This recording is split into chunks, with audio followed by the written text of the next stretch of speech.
It's been barely a decade since two researchers came up with a plan to edit DNA in order to disrupt genetic disorders. But the UK has just become the first country to approve a therapy based on CRISPR gene editing, authorising a treatment for sickle cell disease and beta thalassemia. DNA acts as an instruction manual for the body.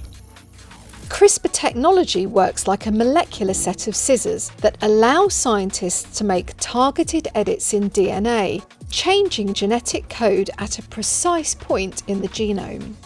So far, about 70 patients have been successfully treated using the disruptive gene editing technology, curing them of debilitating blood disorders such as sickle cell disease. The two biotech companies at the forefront of developing the therapy are Crispr Therapeutics and Vertex Pharmaceuticals.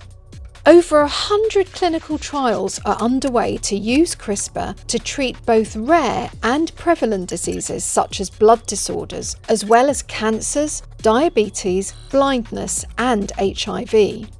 One pharma company has even started trials using CRISPR technology on a patient with a genetic condition that causes high cholesterol, a therapy which could, one day, be marketed to millions of patients.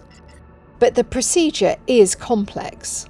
Patients undergo costly and risky chemotherapy to wipe out their blood cell stems in the bone marrow and make room for cells altered outside the body. And the price tag could be more than $1 million per person, beyond the reach of many.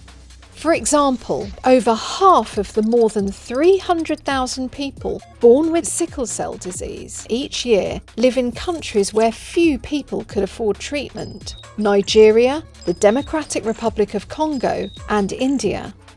Analysts say the invention of CRISPR is to medicine what the invention of the transistor was to computer design, and that drug makers are already showing market interest in CRISPR companies. Big pharma groups are sitting on huge cash piles, and a number of them need to build up their drug pipelines before significant patents expire at the end of the decade. Despite all the early success, though, the questions around CRISPR, such as the long-term effects on patients, how much it will cost, and who will have access to it, still need answers.